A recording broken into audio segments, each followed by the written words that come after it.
இது மகிமை நேரம். கர்த்தராகிய இயேசு கிறிஸ்து நாமத்தினாலே அன்பின் வாழ்த்துதலை தெரிவித்துக் கொள்கிறேன். இந்த புதிய நாளிலே உங்களை சந்திப்பதிலே மிகுந்த மகிழ்ச்சி அடைகிறேன். இந்த நாளிலே சிந்திக்கும்படியாக தெரிந்து கொள்ளப்பட்ட வேத பகுதி அப்போஸ்தலர் 12ஆம் அதிகாரம் 5ஆம் வசனம். அப்படியே பேதுரு சிறைச்சாலையிலே காக்கப்பட்டிருக்கையில் சபையார் அவனுக்காக தேவனை நோக்கி ஊக்கமாய் ஜெபம் பண்ணினார்கள் என்று சொல்லி அங்கே குறிப்பிடப்படும். அந்த காலத்துல ஏரோது ராஜா அங்க சொல்லப்பட்டிருக்க அப்போஸ்தலர் 12 அவன் அநேகரை துன்பப்படுத்துகிறான். அங்க யாக்கோபை அவன் கொலை செய்கிறான். அதன் பின்பதாக பேதுரை சிறைச்சாலையிலே அடைத்து வைக்கிறான். அப்போ சிறைச்சாலையில் அதற்குள்ளே இருந்த பேதுரு, சிறைச்சாலைக்குள்ளே இருந்த பேதுரு அவன் வாழ்க்கையிலே நடந்த சுவாரஸ்யமான காரியம். இன்னைக்கு உள்ளேயா வெளியேயாங்கிற தலைப்பின் கீழே நாம் தியானித்து வருகிறோம். தொடர்ந்து இந்த நாளிலே ஆவிக்குரிய வாழ்க்கையிலே நாம் எப்படி இருக்கிறோம்? இந்த பேதுரு சிறைச்சாலையிலே ஏரோதால் சிறைப்பட்டு அவன் 4 அடுக்கு குழுக்களால் அவன் சிறைச்சாலையில் அடைக்கப்படுறான். அங்கே சேவகர்கள் 4 குழுக்களாக இருக்கிறார்கள். அவன் வெளியே வர முடியாத அளவுக்கு அவன் காவல் வைக்கப்படுகிறான். அப்போ சபையார் கூடி ஜெபிக்கிறார்கள். இவ்வளோ ஆச்சரியமான காரியம் என்னன்னா, சபையார்கள் அவங்க கூடி ஜெபிக்கும்போது அங்கே அற்புதம் நடக்குது. அந்த தேவதூதன் இறங்கி வந்து பேதுருவை தட்டி எழுப்புகிறான். இந்த பேதுருடைய வாழ்க்கையை நீங்கள் நினைத்து பாருங்க. முதலாவது ஆண்டவரோடு இணைந்தவன் ஊழியத்தின் பாதையிலே செல்லும்போது அவன் கர்த்தரை ஆண்டவரை மறுதளிக்கிறான். அவன் ஆண்டவரை நீ அறியலைன்னு சொல்கிறான். சேவல் கூவதுக்கு முன்னாடி 3 முறை அவன் மறுதளிக்கிறான். அது மாத்திரம் இல்லை, அவன் ஒரு முறை பேதுரு ஆண்டவர் நடந்து செல்லும்போது அது தண்ணீரிலே அந்த கடற்கரை அந்த அலையிலே அவன் நடந்து செல்லும்போது அவன் முந்திக் கொள்கிறான், நானும் நடப்பேன். அப்படி சில காரியங்களில் அவன் ஓடி செல்கிறான். ஆனால் விசுவாசத்திலே பாருங்க, அவன் ஆண்டவரை வழிவிலகுன செயல்கள் நிறைய செய்கிறான். அவன் மனம் கசந்து அழுகிறான். ஆண்டவரை விட்டு இன்னும் அவர் சிலுவையில் அறைந்த பின்பதாக அவன் எல்லாத்தையும் விட்டு சொந்த தொழிலுக்கு ஓடிட்டான். ஆனால் அவன் பிற்காலத்திலே பேதுருடைய நிலைமை பாருங்க, அவன் நாளைக்கு அவனை சிறை சேதம் பண்ண போறாங்க, ஆனா கூலா இருந்து தூங்கி கொண்டு இருப்பான். அங்க சொல்ல போனா தேவதூதன் தட்டி எழுப்புகிறான். அப்போஸ்தலர் 12:7 அப்பொழுது கர்த்தருடைய தூதன் அங்கே வந்து நின்றான். அறையிலே வெளிச்சம் பிரகாசித்தது. அவன் பேதுருவை விழாவிலே தட்டி சீக்கிரமாய் எழுந்திரு என்று அவனை எழுப்பினான். உடனே சங்கிலி அவன் கையிலிருந்து விழுந்தது.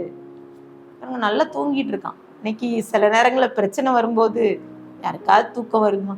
ஒரு பிரச்சனை, நாளைக்கு ஏதோ ஒரு காரியத்தை நம்ம ஃபேஸ் பண்ண போகிறோம். நாளைக்கு யாராவது ஒருத்தர் உங்கள் வீட்டில் சொல்லியிருப்பாங்க, ஒரு வேளை கடன்காரங்க நாளைக்கு தான் கடைசி நாள், நாளைக்கு கண்டிப்பாக தரணும்னு சொல்லி கேட்டிருக்கலாம். இல்லை உங்கள் ஸ்கூலில் கூட, இல்லை காலேஜில் எனக்கு இன்றைக்கி தான் லாஸ்ட் டேக்கு நான் ஃபீஸ் கட்டணும். இல்லை அப்படிப்பட்ட நிலைமையில நீங்கள் இந்த வார்த்தையை கேட்டுக்கொண்டு இருந்தா பாருங்கள், நம்ம தூங்குவோமா? இன்னைக்கு பேதுரு நாளைக்கு அவனை சிறுசேதம் பண்ண போகிறாங்கன்னு தெரிஞ்சும் அவன் தூங்காமல் அவன் நல்லா தூங்கிட்டான். அவன் எந்த ஒரையும் பண்ணலை. அவன் விசுவாசம் அவ்வளோ ஸ்ட்ராங்காக. ஏன்னா தேவனோடு நிறைய பாடங்களை கற்றுக்கொண்டான். ஏன்னா சிறைச்சாலையில் இருந்தான். அவன் வாழ்க்கை சிறையில் தான் இருந்தான். ஆனால் அவன் சிறையில் இருந்தாலும் அவன் விசுவாசம், அவன் தேவனோடு இருக்கிறான். அவன் தேவனுடைய கரத்தோடு இருக்கிறது. அப்போ அவன் உடல் தான் சிறையில் இருந்து, ஆனால் மனது ஃபுல்லாக ஆண்டவரோடு இணைந்து இருக்கிறது. பாருங்க, சபையாரெல்லாம் கூடி ஜெபிக்கிறாங்க. சொல்லப்பட்டிருக்குது அப்போஸ்தலர் 12ஆம் அதிகாரம் 12, 13, 14 சொல்லப்பட்டிருக்கிறது. அவன் இப்படி நிச்சயித்து கொண்டு மார்க் என்னும் பேர் கொண்ட யோவானுடைய தாயாகிய மரியாள் வீட்டிற்கு வந்தான். அங்கே அநேகர் கூடி ஜெபம் பண்ணி கொண்டிருந்தார்கள். பேதுரு வாசல் கதவை தட்டின போது ரோதை என்ற பேர் கொண்ட ஒரு பெண் ஒட்டு கேட்க வந்தாள். அவள் பேதுருவின் சத்தத்தை அறிந்து சந்தோஷத்தினால் கதவை திறக்காமல் உள்ளே போயோடி பேதுரு வாசல் முன் நிற்கிறார் என்று அறிவித்தாள் என்று சொல்லப்பட்டிருக்கார். இப்போ எவ்வளோ நம்பிக்கை! சபையார் ஒரு விசுவாசத்தோடு ஜெபிக்கிறார்கள். இன்றைக்கு இந்த பேதுரு சிறைச்சாலைக்குள்ளே இருந்த பேதுரு விடுவிக்கப்படுகிறான். அன்றைக்கு கூட உலக பிரகாரமான சில நேரங்களில் பாவங்கிற சிறைச்சாலையில் இருக்கிறோம்.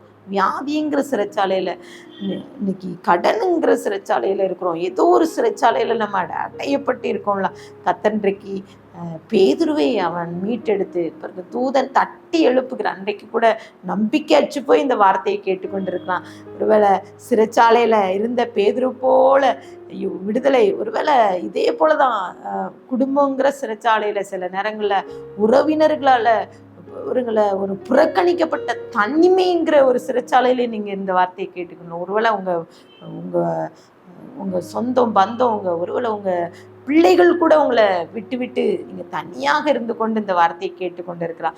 கர்த்தர் உங்களை நேசிக்கிறார். ஆண்டவர் உங்க கூட இருக்கிற பேதுருவை தட்டி எழுப்புனது போல கர்த்தர் உங்களை தட்டி எழுப்ப இன்றைக்கு ஆண்டவருடைய வார்த்தையை கேட்டு, ஆண்டுடைய சத்தத்தை கேட்டு, பேதுருவை போல அவன் சிறைச்சாலையிலிருந்து கர்த்தர் மீட்டது போல கர்த்தர் உங்க சிறையிருப்ப மீட்க அவர் வல்லவராக இருக்கிறார். அந்த பேதுருவை போல விசுவாசிக்க எத்தனை பேர் ரெடியா இருக்கீங்க?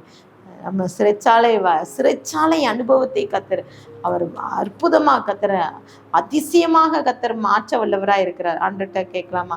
பேதுருவை போல ஆண்டவரை இவ்வளோ பாதுகாப்பு, இவ்வளோ அவனை கொலை செய்யும் போது எப்படி ஏரோது அவன் வகை தேடின போது கூட அவன் எந்த ஒரு பயம் இல்லாதபடி, அவன் எந்த ஒரு பதட்டம் இல்லாதபடி அவன் ஆண்டவரை நம்பினது போல நம்முடைய வாழ்க்கையிலே எத்தனை பேர் ஆண்டவரை நம்புறோம்?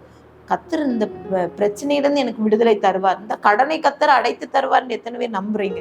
ஆண்டவர்கிட்ட ஒப்பு கொடுக்கலாமா? ஆண்டவரே, நான் இன்னைக்கு சிறைச்சாலையில் இருக்கேன், பேதுரு போல சிறையின் அனுபவத்துக்குள்ள இருக்கேன், இன்றைக்கு என்னை மீட்டு கொள்ளுங்க, இந்த பிரச்சனையிலேருந்து எனக்கு விடுதலை கொடுங்க. ஆண்டவர்கிட்ட ஒப்பு கொடுத்து ஜெபிக்கலாமா? கண்களை மூடி ஜெபிக்கும். பிதாவே, எங்களோடு பேசியிருக்கீங்க. இன்றைக்கு கூட ஏசப்பா இந்த பேதுருவை போல நாங்களை சிறையிருப்பை எங்களை மாற்றுங்க. எங்கள் சிறையிருப்புலேருந்து ஒரு விடுதலை கொடுங்க ஏசப்பா.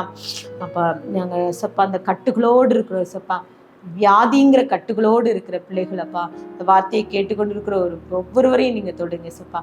இந்த மரண கட்டிலேருந்து விடுதலை கொடுங்க ஏசப்பா. ஆபத்துனாலே நீ என்னை நோக்கி கூப்பிடு, நான் உனக்கு அறியாதது எட்டாத பெரிய காரியத்தை செய்வேன் வார்த்தையின்படி ஏசப்பா. ஒவ்வொருவருக்கும் அறியாத எட்டாத பெரிய காரியங்களை, அதிசயத்தை நீங்கள் காணும்படி செய்யுங்கப்பா. எங்களோடு நீங்கள் பேசியிருக்கீங்க, இந்த வார்த்தையோடு எங்களுக்கு இடைப்பட்டிருக்கீங்கப்பா. நாங்கள் உள்ளேயா வெளியே எங்கள் ஆவிக்குரிய வாழ்க்கையில் எப்படி இருக்கோம், எங்கள் சிறையிருப்பை நீங்கள் பாருங்க ஏசப்பா. இதுலேருந்து ஒரு விடுதலை தாங்க ஏசப்பா. எங்களை ஆவி ஆத்மா சரீரமுடைய கருத்தில் ஒப்படைத்து தாழ்த்தி விரும்பியாக்கிறது துதி கன மகிமை மக்கீர் அடிக்கிறோம் மீப்பர் மூலம் கேட்குற பிதாவே, ஆமேன்.